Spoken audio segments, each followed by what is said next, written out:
So dahil nalalapit na po ang Pasko or ang bagong taon, nag-iisip ka ba ng pwedeng iregalo sa iyong kaibigan, kamag-anak, kapamilya, or katrabaho na sa tingin mo ay ikatutuwa or ikasisiya nila at pakikinabangan nila ito? Well, sa video ito, magbibigay lang tayo ng isang natatanging bagay na pwedeng-pwede po nating iregalo sa lahat ng klase ng okasyon na babanggitin natin sa video ito. Pero bago tayo magpatuloy, kung bago pa lang kayo sa aking channel, ay huwag nyo namang kalimutang mag-subscribe at i-click nyo na rin po yung notification bell para po updated kayo sa tuwing may mga bago tayong videos na ina-upload. Ang taong ito or ang taong 2020 ay naging isang medyo hindi magandang taon para sa atin. Kaya't kapag may isang okasyon na dapat magbigay ng isang regalo, bakit hindi magbigay ng isa na sinasabing magdadala raw ng swerte sa pagbibigyan mo? Ito ay ang halaman ng puno ng pera or mas kilala nating money tree or Pachira aquatica. Ito ay dahil low maintenance na halaman lamang ito at ginagawa itong perpekto para sa mga biyasang green thumb or sa mga nagsisimula pa lamang. Mayroong isang alamat na nagsabi na may isang lalaki raw na nalangin para sa pera. Pagkatapos ay yumaman siya sa pamamagitan lamang ng pagtatanim ng maraming puno ng pera mula sa isang puno na tagpuan lamang niya sa wetland.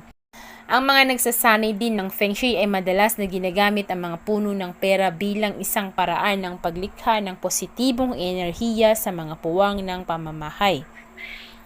At ang puno ng pera ay naisip din or sinabi na magdadala ng swerte at kasaganaan sa kanilang mga may-ari.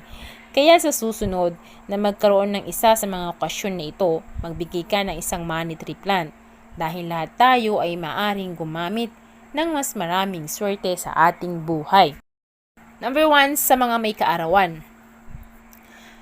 Narito upang makagawa ka ng isang matagumpay na rotasyon sa paligid ng araw at speaking of the sun, ang mga halaman ng puno ng pera ay nangangailangan lamang ng hindi direktang sikat ng araw na ginagawang perpekto para sa mga low light na espasyo. Number 2, sa mga anniversaries. Ang pag-ibig ang dahilan kung bakit nakaabot sila sa ganitong punto ng buhay nila. Kaya naman bakit hindi magdagdag ng kaunting swerte? Ang mga halaman ng puno ng pera ay karaniwang tumutubo ng may 6 na dahon sa bawat tangkay. Ngunit kung makakakita ka ng isa na 7 ang dahon, ito ay sinasabing magdadala raw ng mas maraming kapalaran. 3. Para sa mga lumilipat ng bagong bahay.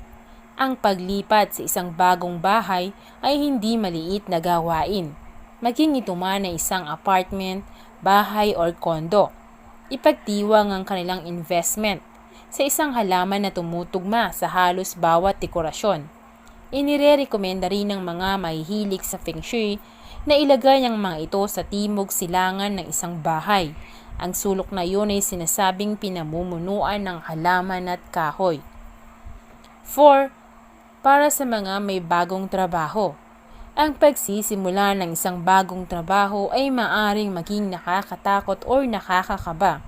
Ang isang masayang halaman ng puno ng pera ay magpapaalala sa kanila sa iyo at magsaya sa anumang setting ng opisina. Kung lilipat sila sa isang sulok ng opisina, ipaalala sa kanila na huwag ilagay ang kanilang baby plants sa direktang sikat ng araw dahil maaring masunog ang mga dahon nito. Ang mga halaman na ito ng puno ng pera ay meron ding mga katangian ng paglilinis ng hangin at ang bawat isa sa opisina ay maaring makinabang mula dito. Number 5, para sa mga nagtatapos o sa mga bagong graduate. Nagsisimula na sila ng isang bagong kabanata at handa na silang harapin ang mundo. Ang iyong nagtapos ay maaring maging sobrang abala sa paghahanap ng isang bagong trabaho at pagpunta sa mga pakikipanayam sa mga trabaho. Kaya bigyan sila ng isang halaman na nangangailangan lamang ng 6 hanggang 8 ounce ng tubig bawat ilang linggo. At panghuli, dahil sa gusto mo lamang magbigay. Marahil ay nais mo lamang magbigay ng isang regalo sa isang tao dahil ikaw ay isang mabuting tao at gustong-gusto natin ang gantong pag-uugali. Ang isang halaman ng puno ng pera ay perpekto para sa sinuman, anuman ang kanilang karanasan sa pangangalaga ng halaman. Upang mag-recap o i-recall natin, mababa ang kanilang pagpapanatili. Hindi rin sila nangangailangan ng maraming ilaw o tubig. Tumutugma din sila sa anumang dekorasyon at nililinis nila ang ating hangin. Ang mga ito ay perpektong regalo upang ipaalam sa isang tao na iniisip mo sila at iisipin kanila sa tuwing nakikita nila ang mga ito. So yan lamang mga kaibigan, ang mga okasyon na pwede nating pagbigyan ng money tree plant or kahit anong klase ng okasyon, basta gusto mo silang magbigay or gusto mo silang pasayahin, bigyan mo sila ng money tree plant. And besides, hindi man naniniwala ang pagpibigyan mo na swerte ang dala nito, maganda naman ito ang itutulot niya sa kanyang kalusugan dahil nililinis nga nito ang hangin na nilalanghap niya sa loob ng kanyang bahay. So naway naibigan nyo ang ating video for today at kung oo, mag-like naman po kayo at mag-comment kayo para naman po may mabasa ako sa ating comment section down below at kung maaari mag-suggest na rin kayo ng mga bagay na pwede nating pag-usapan sa ating susunod na video.